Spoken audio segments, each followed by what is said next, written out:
buenos días y gracias por continuar en sintonía de HSH Matutino y bienvenidos a un nuevo espacio de análisis. Hoy vamos a diversificar un poco los temas. De hecho, el tema político sigue siendo, me parece, el centro de debate, pero también ocurren otras cosas que es importante, traer a la mesa de análisis y conversación. Y hoy vamos a hablar justamente del sistema penitenciario y lo que eso refleja de nuestra sociedad. ¿Y por qué vamos a hablar de esto? Bueno, con la destitución del general Ramiro Muñoz, pues se abre toda una serie de argumentos o factores de por qué habría ocurrido esto. Tenemos que recordar que la destitución del cargo del general Ramiro Muñoz, primero, sigue también al hecho de que él presidía la Policía Militar del Orden Público, que en este momento, igual, en el liderazgo del sistema penitenciario, lo va a sustituir el general de brigada, el señor José Mejía. Ahora, ¿quién lo formó a él? Manifestaba ayer en la conferencia de prensa. Ahora, Carolina, Cecia y Alex, en los últimos 5 años ha habido 8 directores del sistema penitenciario y en los últimos por lo menos 5 años, 4 o 5 años, el sistema penitenciario ha enfrentado un estado de emergencia, es decir, formalmente, y de hecho esto le quiero enseñar acá. Vamos a ver, vamos a regresar acá. Para que usted vea, cuando asumió el gobierno de Xiomara Castro, la presidenta Xiomara Castro dijo que uno de sus objetivos era desmilitarizar la sociedad, pero también el sistema penitenciario. Cuando ella asume, entonces declara un estado de emergencia en el sistema penitenciario y le da la administración de los centros penales a la Policía Nacional. Esto se extendió hasta 2023, año en el que, usted recordará la trágica masacre de varias personas privadas de libertad.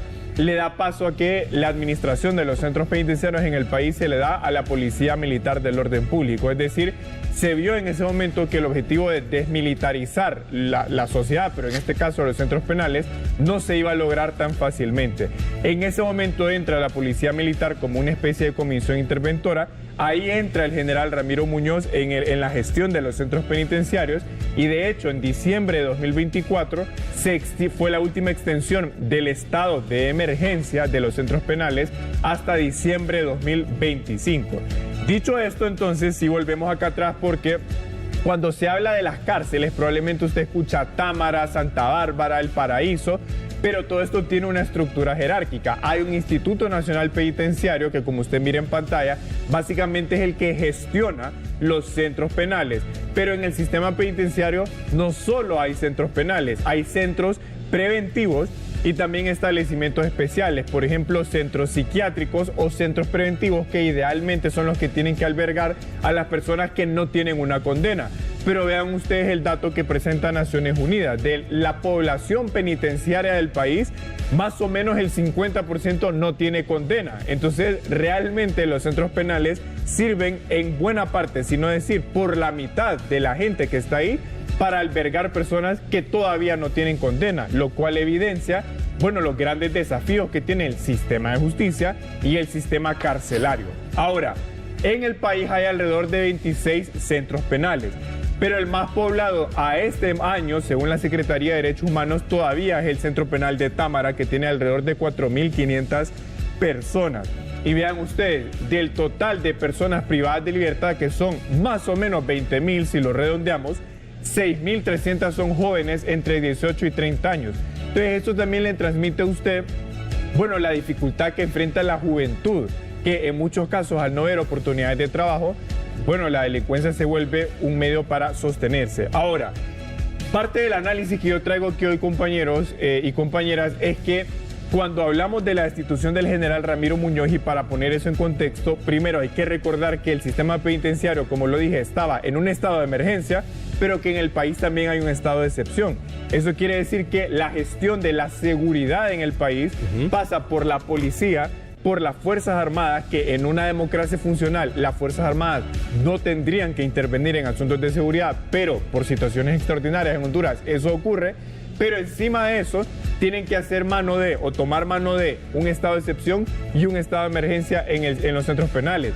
Y si aún así estamos hablando que en los últimos 5 años ha habido 8 directores, eso le da a ustedes la medida que administrar los centros penales no se puede ver de forma aislada a administrar la seguridad en el país. Tiene una conexión. Tiene que haber una conexión. ¿Con qué? No solo con la política de seguridad, sino con la generación de empleo, con el desarrollo social de las personas, acceso a una vivienda, acceso a un trabajo, acceso a servicios de salud y también a una formación académica o competitiva.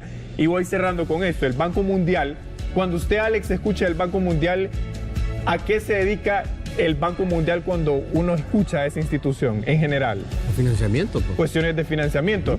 Pero este año el Banco Mundial sacó un informe que ustedes lo ven en pantalla, un estudio que dice que el problema que enfrentan los países para este año, uno de los más graves, es el crimen organizado. Y vean ustedes, ellos dicen que parte de lo que permite que florezca esto es el crecimiento de la extorsión, la captura de las instituciones, la gobernanza criminal y el control del territorio por el crimen organizado. Y dice que a veces parte de lo que permite que este fenómeno se afiance es justamente medidas que restringen las libertades, por ejemplo, el estado de excepción. Y ellos dicen, ok, parte de cómo se reflejan estas dificultades del crimen organizado es justamente en el manejo de las cárceles.